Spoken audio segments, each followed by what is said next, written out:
Hey everyone, so today I'm going to show you guys how you can install ExpressVPN. Now, this is a very simple process, so I'll go ahead and demonstrate, and I'll also talk about some of the scenarios where VPNs in general can be very useful, especially Express. So before installing the VPN, the first thing you'll want to do is get a subscription, and you can actually click the link in the description down below if you want to go ahead and grab yourself a discount. Oftentimes, people get the 1-month plan thinking they may not need a VPN for more than a month, so they end up spending more on the monthly plan. So I'd recommend going with the 12-month plan, and you also get an additional discount if you click the link in the description down below. But once you've made the subscription, you'll essentially be able to download the VPN. You can just check your email and it'll take you straight there. And you can even download it before getting a subscription. Now, you won't really be able to use it until you make the subscription. And by the way, if you're on Android or iOS, you'll be able to get a 7-day free trial. So in that case, you can download Express on your Android or iOS and use it without getting a subscription first. But let's say you're downloading Express on PC or Mac, you can pick either one depending on your device. So if you're on a Windows computer, for example,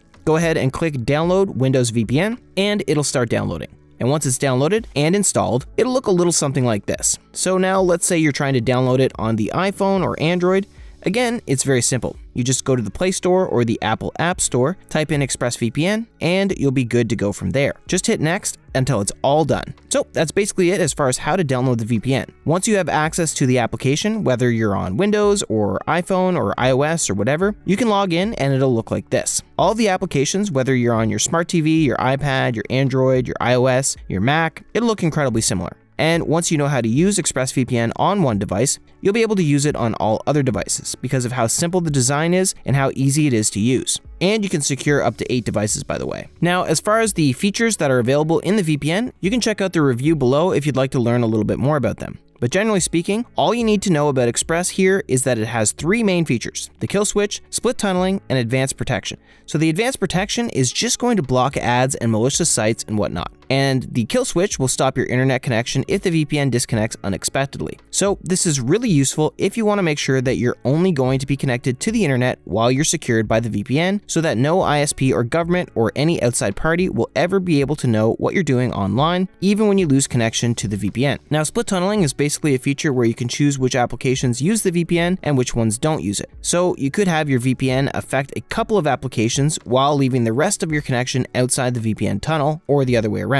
So let's say you don't want your Google Chrome to be affected by the VPN. So when you open the split tunneling window, you can click on the plus icon and add Google Chrome. And you can then check the option "Do not allow selected apps to use the VPN." And this will make it so that everything you're doing online is covered by the VPN except for Google Chrome. And this way, your IP address will not change when you're using Google Chrome, so that you don't have to keep going through the CAPTCHA prompts, for example, because the CAPTCHA prompts will keep appearing if your IP address is constantly changing. So this can be a very useful feature in a lot of different situations. And as far as which protocol you need to use, you can keep it on automatic or just choose the fastest one, which is going to be Lightway UDP. To make sure that advanced protection works well, by the way, you do need to use Lightway. But besides that, what you want to know about Express is that it's very consistent. You've got a lot of locations, over 3,000 servers in 105 countries, and again, you're going to be able to secure up to 8 devices. And as far as using it, it's very simple. You can just pick one of these options from the list. For example, I'll just double click on New York and I'll be connected. So when I go to whatismyipaddress.com, it'll say that I'm in New York. That's not because I'm in New York myself. Again, it's just because I'm connected to the New York server with ExpressVPN.